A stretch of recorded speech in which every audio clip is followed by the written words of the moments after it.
বন্ধু বান্ধৱীসকল, এটি নতুন ভিডিঅ'লৈ আপোনালোকক স্বাগতম জনাইছোঁ। উন্নত ব্যক্তিয়ে উন্নত পৰিয়াল, আৰু উন্নত পৰিয়ালে উন্নত সমাজ, আৰু উন্নত সমাজে এখন উন্নত ৰাষ্ট্ৰৰ সৃষ্টি কৰে। এইষাৰ মই কোৱা কথা নহয়, কনফুচিয়াছৰ এষাৰ বাক্য।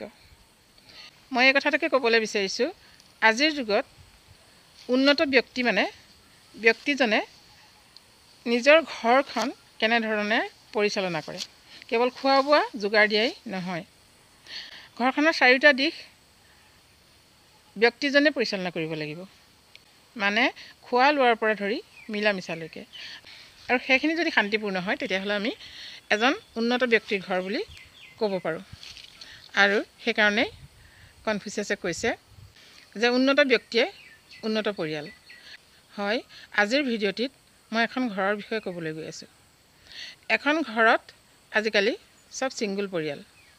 তথাপিতো গাঁৱে ভূঞে ক'ৰবাত এঘৰ বা দুঘৰ হ'লেও জইণ্ট ফেমিলি আছে, আৰু সেইখিনি আমি দেখিছোঁ। এইকাৰণে মই ক'বলৈ গৈছোঁ, মানুহবিলাক গাই গোটা পেটে ভঁৰাল হ'ল। মানিছোঁ, এজন ব্যক্তিয়ে কেতিয়াও গোটেই ঘৰখন চলাব নোৱাৰে। সেইকাৰণে আজিকালি ছিংগুল পৰিয়াল, আৰু নিজৰ নিজৰ কৰ্মসূত্ৰে তেওঁলোকে নিজৰ নিজৰ জেগাত থাকিবগৈ লাগে। তথাপিতো এটা কথা কওঁ, আমাৰ গাঁৱে ভূঞে বহুতো জেগাতো একেলগে থাকিবলৈ মানে অলপ অসুবিধা হৈছে। এখন শান্তিপূৰ্ণ ঘৰৰ আজি মই উদাহৰণ দিওঁ। এখন ঘৰত যেতিয়া শাহুৱেক আৰু বোৱাৰীয়েক থাকে, শাহুৱেকে যেতিয়া ৰাতিপুৱা উঠি নিজৰ কাম কৰে আৰু বোৱাৰীয়েকেও নিজৰ কাম কৰে, কিন্তু কোনেও ইজনীয়ে সিজনীক কেতিয়াও বেয়াকৈ নকয়। মই নিজে প্ৰত্যক্ষ কৰিছোঁ এঘৰ মানুহত। আচৰিত পাব আপোনালোকে। শাহুৱেকে বোৱাৰীয়েকক মাতে ছোৱালী বুলি। নিজৰ ছোৱালী বিয়া দিয়াৰ পিছত আনৰ ঘৰৰ পৰা অনা ছোৱালীজনী নিজৰ বোৱাৰী হিচাপত নাৰাখি ছোৱালী হিচাপত ৰাখিছে। ছোৱালীকে মাতে। আৰু আছে, আৰু কম মই। আৰু বোৱাৰীয়েও সেইধৰণে শাহুৱেকক নিজৰ মাকৰ দৰে ব্যৱহাৰ কৰে। আজি 15 বছৰ 16 বছৰ ধৰি দেখি আহিছোঁ, সেইখন ঘৰত শান্তি আছে। আৰু এটা কথা কি জানেনে, শাহুৱেকে বোৱাৰীয়েকক বেছি কোৱা নাই, মোৰ মুখৰ আগতে মাতিছে, আৰু মই শুনি আহিছোঁ আজিলৈকে। আৰু কি বুলি মাতে জানেনে, শাহুৱেকে বোৱাৰীয়েকক জান বুলি মাতে।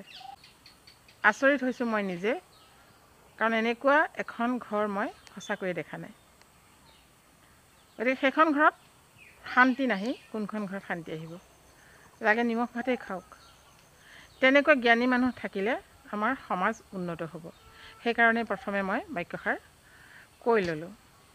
আজিৰ যুগত মানুহে মানুহক কেতিয়াও সহায় কৰিব নিবিচাৰে। খুব কম মানুহে সহায় কৰে, নকৰে বুলি কোৱা নাই, কিন্তু কিছু লোকে সহায় কৰাটো বাদেই এষাৰ মাত দিবলৈও টান পায়। কেৱল নিজৰ কামৰ কথাহে ভাবে। নিজৰ কাম হৈ গ'লে আনৰ কামৰ দৰকাৰ নাই। কিন্তু মানুহ হিচাপে পৃথিৱীত জন্ম লৈ নিজৰ কৰ্মৰ প্ৰতি গুৰুত্ব দিয়াৰ উপৰিও যদি আৰু দুজনক সহায় কৰিব পাৰে, তেতিয়াহে মানৱী জন্ম পোৱাৰ সাৰ্থক হ'ব।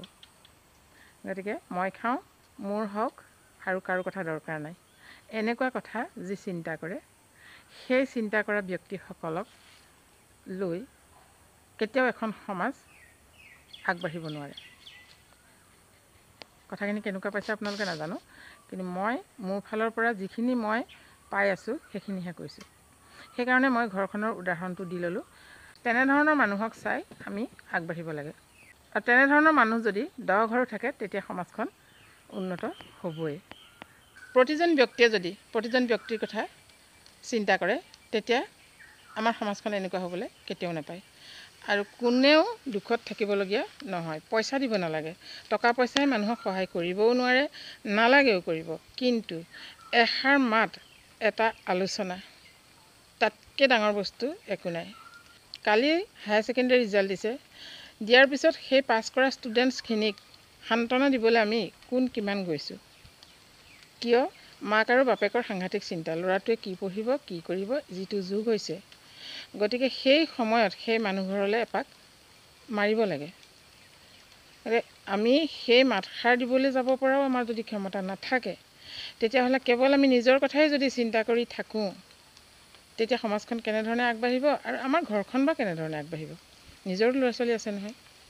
মই এটা কথা এইখিনিতে ক'বই লাগিব, মোৰ ছোৱালীৰ ক্ষেত্ৰত বিশেষ ব্যক্তি কেইজনমানে বহুতো সহায় কৰাৰ কাৰণে আজি মই হাঁহিব পাৰিছোঁ। বেছিকৈ মই নকওঁ, মই সেইকেইজনক এই চেনেলটোৰ থ্ৰুৱেদি এই ভিডিঅ'টোতে ধন্যবাদ জনাইছোঁ। নাম নকওঁ, যিসকলে ভিডিঅ'টো চাব তেখেতসকলে নিজেই গম পাব। গতিকে মানুহক মাতৰ কৃপণালি কেতিয়াও কৰিব নালাগে। কোনোবা আগবাঢ়ি গ'লে পৰাপক্ষত সহায় কৰিবা, টকা পইচাৰে নহ'লেও এষাৰ মাতেৰে। সেইকাৰণে মই আজি দুআষাৰ কথা আপোনালোকক ক'লোঁ। ঠিক আছে, দেখিছেনে বৰষুণ আহিলেই। ভিডিঅ'টো আজিলৈ ইমানতে সামৰিছোঁ। ধন্যবাদ।